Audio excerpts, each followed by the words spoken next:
What is going on, everybody? Welcome to the Auto 101. Welcome to another video. And today we're going to talk about what driving the 2025 Kia K4 has been like for a week. For the last week, every day I've been driving this 2025 Kia K4, mixture of city driving and highway driving. And all in all, it's been a very positive experience. I think there are more pros than cons with this Kia K4. Luckily, I had the opportunity to drive a Kia Forte earlier this year, a 2024 Kia Forte, which is the car that was replaced by this 2025 Kia K4. And with this new generation compact car, Kia really has stepped up the game significantly in terms of what its product offering is like. This is based on the same platform as the Hyundai Elantra, but this is Kia's version of that platform, Kia's version of a compact sedan. Let's start with the things that I've enjoyed in the last week.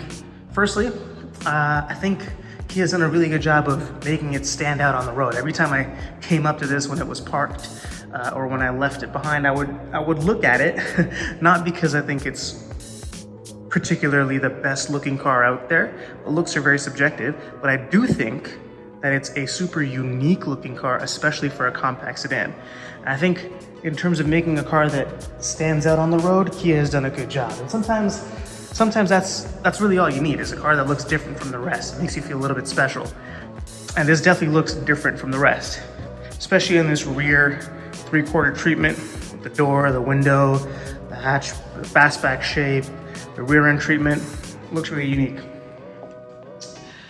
Next thing that I really enjoyed about this Kia K4 is the amount of space that's in the car. Now, this is technically still a compact sedan.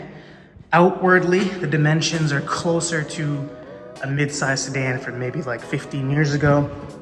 But the weight of this car is still closer to what a compact sedan is. It's about 3,000 pounds. So it doesn't feel particularly heavy, but you get a lot of space.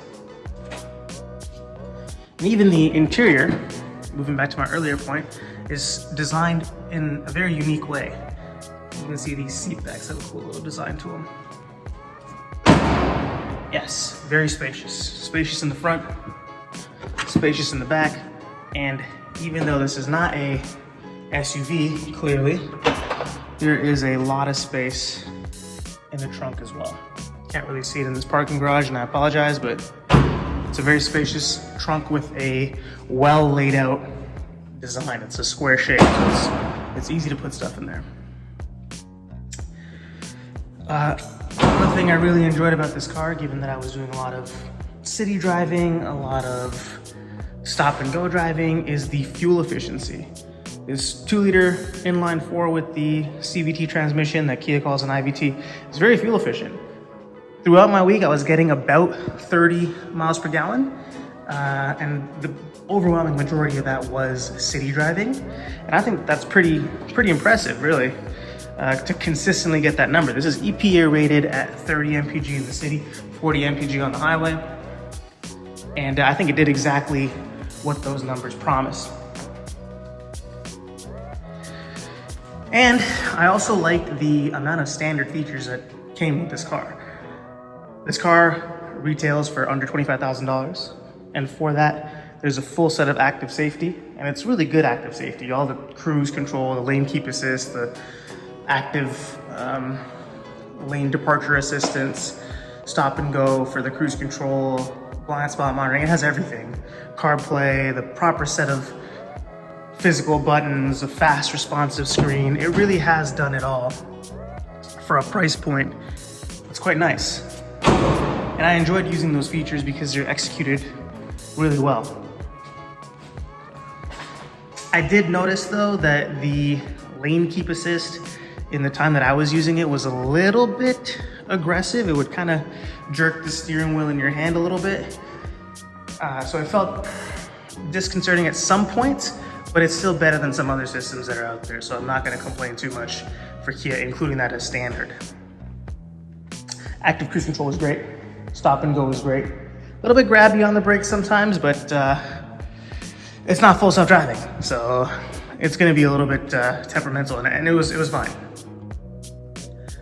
That being said, I didn't enjoy everything about this car, mainly the power. It just didn't feel like it had enough power, enough torque. This engine has 147 horsepower, 132 pound-feet of torque. That's not a heavy car, 3,000 pounds, but that level of torque combined with the CVT transmission, it just makes it feel a little bit gutless. I felt like when I was merging onto highways or going up an uphill incline or trying to pass someone in a quick manner, it just wasn't quick enough for me. There is a version of the K4 that comes with a 1.6 liter turbo 4 with an 8-speed auto, 190 horsepower, more torque. That might be the play. But this engine definitely did not feel like it had enough power. And lastly, I didn't enjoy the material quality on the inside. We can go talk about that here. The cabin looks really nice. It has this retro futuristic look. Kia always does a good job with their styling, but the material quality, like this is all hard plastic. This didn't have enough squidge to it. The center console didn't have enough squidge to it. It felt like everywhere that I was resting and touching my arms didn't have enough plushness, and over time it started feeling like it wasn't the most comfortable experience. I'm not sure how these materials will wear. Hopefully they'll wear well, but from a comfort perspective, I think the hardness and maybe ruggedness that they prioritize with these materials didn't help with the comfort. Also, I wasn't able to get the right seating position in this car. I'm 5'9". Something about it, I always felt like I was a little bit too far back from the pedals. Then if I put myself, then I felt too close. It wasn't great. And then this was a little bit high, so I couldn't use this for my elbow, but then this was too low. So there's a weird little mix going on. And because of that, and the longish dimensions of the car, and the long, wide hood, I couldn't really get a gauge of the extremities of the car when I was parking. And usually it doesn't take me too long to get familiar with that, but for this car, for some reason, because of the driving position issues combined with the length and width, it just kind of felt off. You know, I mean, it was fine. It wasn't terrible, but it did feel a little bit off. So overall, my experience with the Kia K4 in the last week driving it was fairly good. I enjoyed the features, I enjoyed the space, I enjoyed the way it looked. Fuel efficiency was great. I think the material quality, seating position kind of let me down a little bit. It also didn't feel like it had enough power. It's been my week with the Kia K4. I had a good time. If you are a owner of this car and you've had a longer term experience, I'd love to hear your comments. Drop them down below. As always, thank you for watching. This has been the Auto 101, and I will catch you next time. Take care.